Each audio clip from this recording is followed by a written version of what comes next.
Don't mention your pathetic job at the family dinner, Mom sneered. It's embarrassing.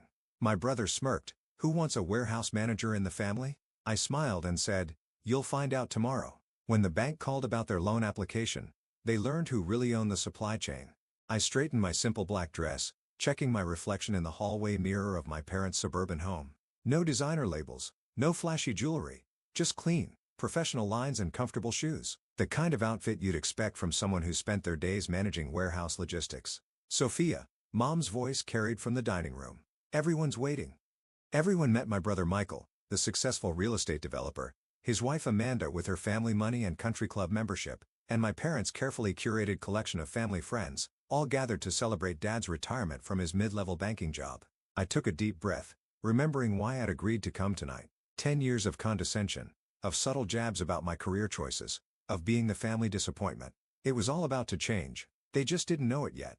There she is, Mom said as I entered, her smile not quite reaching her eyes. We were just telling the Andersons about Michael's new development project. The luxury condos? Michael lounged in his chair, Rolex catching the light. Breaking ground next month. Just need that construction loan to finalize. I nodded, taking my seat at the far end of the table, my usual spot away from the important conversations. A text buzzed on my phone. All set for tomorrow, boss. Thanks, open at 9. How's your job, Sophia? Mrs. Anderson asked, clearly struggling to remember what I did. Before I could answer, Mom jumped in. Oh, Sophia's between things right now, still figuring out her path. Actually, I started. She manages a warehouse, Michael interrupted with a smirk. Inventory and shipping, very exciting stuff. The table rippled with polite murmurs and quickly changed subjects. I sipped my water, watching Mom shoot me a warning look. Don't embarrass us, that look said. Know your place. If they only knew. 10 years ago, fresh out of college with my logistics degree, I had taken a job as an assistant manager at Global Freight Solutions. While Michael was busy partying through business school, I was learning every aspect of the supply chain industry. While he networked at cocktail parties, I built relationships with truck drivers, customs agents, and dock workers, the people who actually made global commerce possible. Did you hear? Amanda's voice cut through my thoughts. The Richardsons' daughter just made junior partner at her law firm. Wasn't she in your class, Sophia? She was, I replied calmly. Jessica's doing well. See, Mom sees the opening. It's not too late to go back to school, honey. Law school, maybe an MBA, something respectable. I set down my fork. I like my job, Mom. Sweetheart, Dad joined in, his tone patronizing. You're too smart to spend your life in a warehouse. Even that nice Martinez boy from church became a dentist. The nice Martinez boy had also asked me out last month, then ghosted me after learning what I did for a living as loss. Speaking of careers, Michael said, Amanda and I are looking at vacation homes in Aspen. Once this development deal goes through, we'll finally be able to afford. If it goes through, I murmured. The table went quiet. What's that supposed to mean? Michael demanded. I shrugged. Construction loans are tough right now. Banks are tightening requirements, especially for luxury developments. And you'd know this because Amanda's voice dripped with disdain. Just something I heard at work. Mom stood abruptly. Sophia, help me with dessert. In the kitchen, she rounded on me. What are you doing? Your brother has important people at this dinner. People who could help your career if you just what, Mom? Pretend to be something I'm not. Don't mention your pathetic job again, she hissed. It's embarrassing enough having to explain to our friends why you waste your potential in some warehouse. I thought about the documents waiting in my briefcase, about the meeting scheduled for tomorrow, about the empire I'd built while they weren't paying attention. Who wants a warehouse manager in the family? Michael called from the dining room loud enough to carry. Probably can't even afford the maintenance fees at my new development. I walked back in, calm settling over me like a shield. You're right, probably can't, but tomorrow might bring surprises. What's that supposed to mean? Mom demanded. I smiled. Just that things aren't always what they seem. They had no idea how true that was. That assistant manager position, I'd used it to learn every flaw, every inefficiency in the global supply chain. While my bosses focused on quarterly reports, I developed a revolutionary logistics software system. When they passed me over for promotion, I quit and started my own company. Atlas Logistics began in my garage apartment, just me and a laptop. But I understood something my family never had. Real power isn't in flashy developments or country club memberships. It's in controlling how things move. Every product, every material, every component has to get from point A to point B. I made that process seamless. Major manufacturers noticed. Tech companies noticed. Anyone who needed reliable, efficient shipping became my client. Atlas grew silently, deliberately, Until we controlled logistics for half the country's major retailers. I kept my old warehouse job title, working from the front lines, seeing opportunities others missed. The office politics and backstabbing that consumed my brother's world meant nothing in mine. I built something real. And tomorrow, when Michael's loan application crossed my desk, because, yes, I own the logistics company that the bank used to verify supply chain stability for construction projects, everything would change. More wine, Sophia, Amanda offered condescendingly. Drown your sorrows about that warehouse? I declined politely. Early meeting tomorrow. Oh, counting boxes. Michael laughed at his own joke. Something like that. The rest of dinner passed in a blur of subtle digs and pointed comments. Mom catch trying to set me up with successful men from church. Dad hinted at job openings at his bank. Michael bragged about his development plans. I let them talk. In my car later that night, I called my assistant. Everything ready for tomorrow? Yes, Miss Martinez. The bank's due diligence team will discover that the proposed construction site has severe supply chain vulnerabilities. Atlas Logistics report will effectively kill the loan unless they contract exclusively with us for all materials transport at premium rates. I smiled. And who owns Atlas Logistics? On paper, a dozen shell companies. In reality, you're the sole owner and CEO worth approximately $300 million as of last quarter. Tomorrow, my family would learn that their embarrassing warehouse manager controlled one of the largest logistics networks in the country. That Michael's success or failure depended entirely on my company's approval. That every snide comment, every dismissive gesture had been directed at someone who could buy and sell their whole world 10 times over. But tonight, I drove home to my modest apartment above the warehouse. Tomorrow would come soon enough. A text from Mom. Hope you'll think about what we discussed. Law school applications are still open for spring. I didn't reply. The numbers in my company's books would reply for me soon enough. The bank's conference room had the stereo-polished feel of every financial institution I had ever visited. But today, sitting quietly in the corner while Michael presented his development proposal, I savored every detail. As you can see, Michael gestured to his sleek slides. The pinnacle at Highland Park will redefine luxury living in our city. 40 stories, premium amenities, spectacular views. I watched the loan committee's faces. 5 senior bankers who'd evaluate the $50 million construction loan application. Mom and Dad sat near Michael, beaming with pride. They'd called in favors to get this meeting at the prestigious First National. Very impressive, Mr. Martinez, the committee chair said. However, we have some concerns about supply chain stability in today's market. Oh, that's all arranged? Michael waved dismissively. We've got contracts with multiple suppliers. Actually, a new voice spoke up. That's why I'm here. Everyone turned as Thomas Bradford, CEO of First National Bank, walked in. My parents' eyes widened. The CEO himself rarely attended loan committees. Tom. Dad stood, eager to leverage his old banking connection.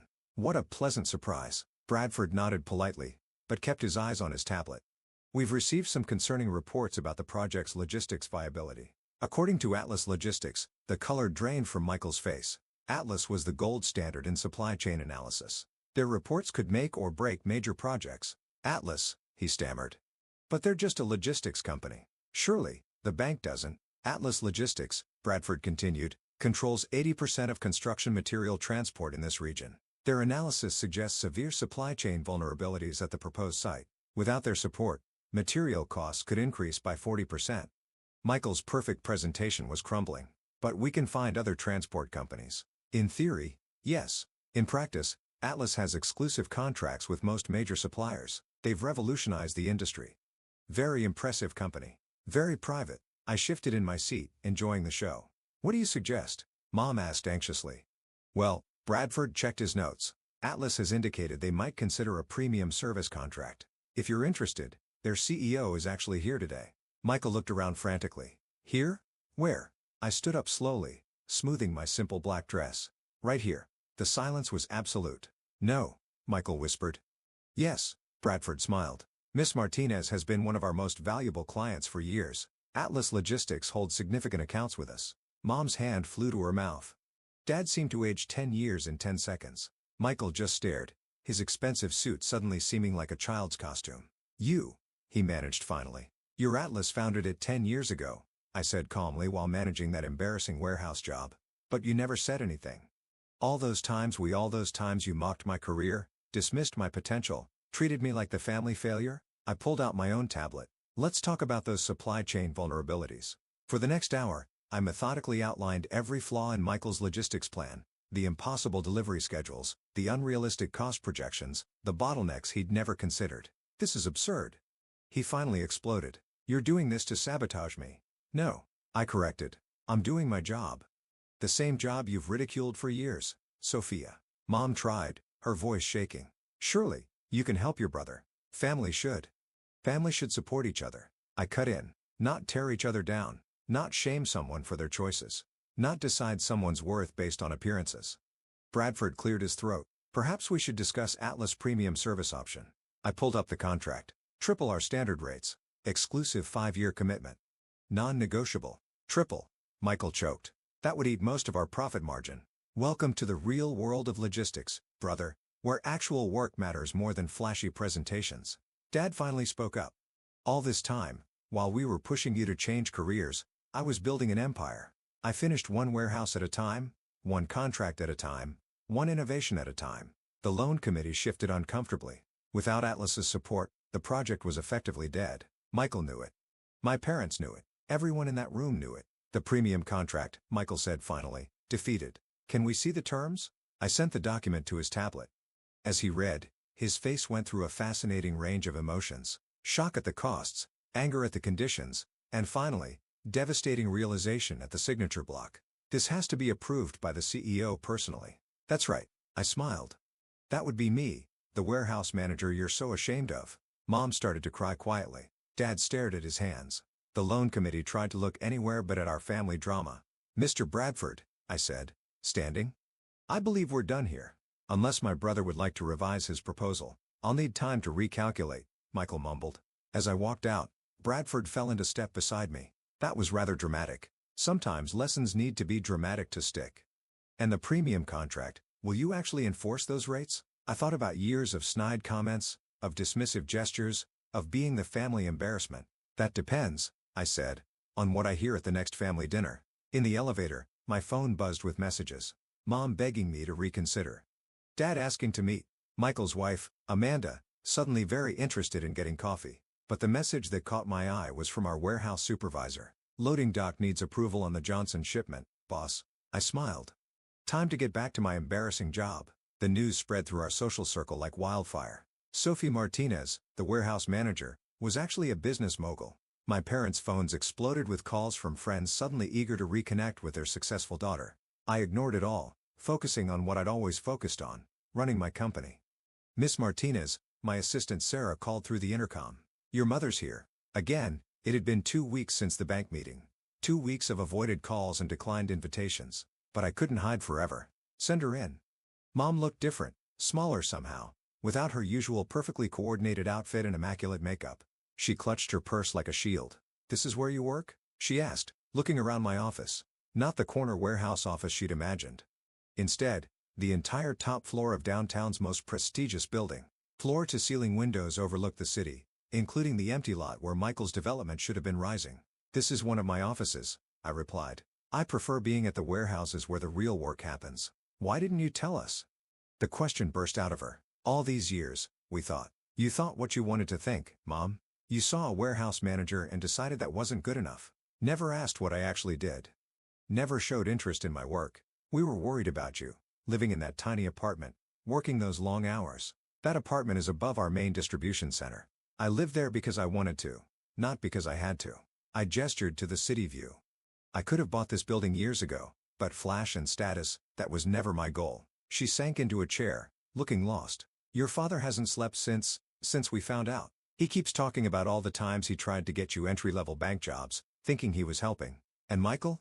He's struggling. The development deal fell through completely. No other logistics company will touch it after Atlas declined.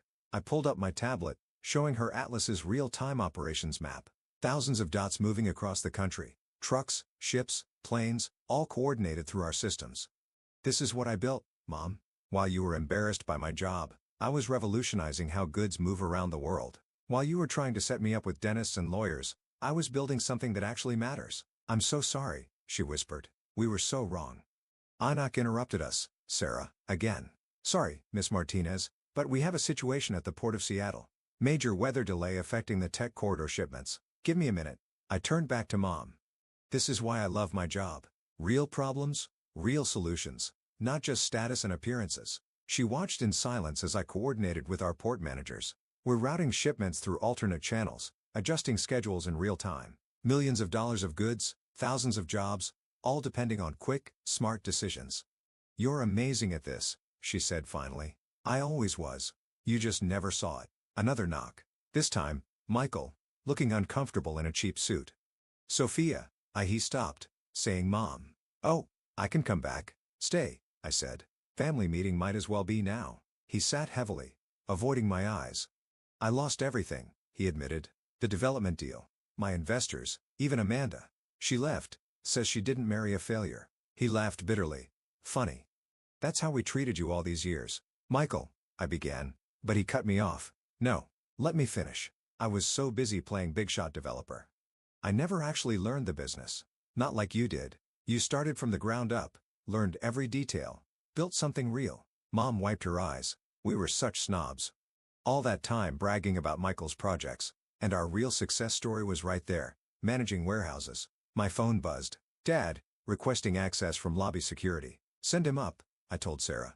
When Dad walked in, the family circle was complete. He looked older, tired, but something else too. Proud, maybe for the first time of what I'd actually achieved. I drove by the warehouse today, he said quietly. Your warehouse. Saw the trucks lined up, everything running like clockwork. Got me thinking about all those dinners where we treated you like. He trailed off. Like an embarrassment, I finished. He nodded sadly. While you were building an empire, we were measuring success by country club memberships. I've never been more wrong about anything in my life. I pulled up another screen. The contract Michael had refused at the bank. The premium rates, I said, were never real. That was just a lesson in humility. Michael's head snapped up. What? Atlas will support your development. Standard rates. But I held up a hand as hope flooded his face. You're going to learn this business from the ground up, starting in our warehouse management training program. You mean 6 months loading trucks, learning logistics, understanding how things actually work. No shortcuts, no fancy titles, just real work. I'll do it, he said immediately. Whatever it takes. Mom leaned forward. And, thus, how do we fix what we broke? I thought about all the family dinners, all the subtle jabs, all the attempts to change me into their version of success. Come see what I actually do, I said. Not what you imagine I do. Come to the warehouses. Learn about my world. Stop being ashamed of honest work. The next month wrought changes no one could have predicted. Michael traded his Rolex for a safety vest, learning logistics from the ground up. Mom started volunteering at our workforce development program, helping employees earn their GEDs. Dad became fascinated by our technology, often spending hours understanding our systems. The family dinners changed too. Now they were at my apartment above the warehouse with conversations about real work, real challenges, real achievements. No more social climbing. No more status anxiety. One evening, as we watched trucks being loaded below, Mom asked, "Are you happy, Sophia?" Really happy. I looked at my family, finally seeing me, finally understanding what I'd built, and at the empire of motion I'd created. I always was, Mom, moving things, solving problems, building something real. That's what I love. The money, the power, that was never the point. We understand that now. Dad said, thanks for not giving up on us. Michael, fresh from his shift, joined us still wearing his safety vest. Hey, sis. Remember when I used to mock your pathetic warehouse job? Hard to forget. Today, I learned how to optimize loading patterns for maximum efficiency. Actually, pretty amazing stuff. I smiled. Welcome to my world, brother, where success isn't about looking important. It's about being important, he finished, to the world, to the economy, to people who depend on us. Later that night, alone in my office, I had looked at our family photo from Dad's retirement dinner, the last picture of us before everything changed. We looked perfect on the surface, wealthy, successful, proper, and completely fake. Now we were real. Michael was discovering the satisfaction of actual achievement. Mom was learning the value of meaningful work. Dad was seeing success through new eyes. And me, I was exactly who I'd always been. The warehouse manager who built an empire. The logistics expert who kept the world moving. The daughter who finally taught her family what success really means. My phone buzzed. A problem at the Chicago hub needed attention. I smiled, ready to tackle another real challenge in my embarrassing job. Sometimes the best revenge isn't about proving people wrong. It's about showing them a better way to be right.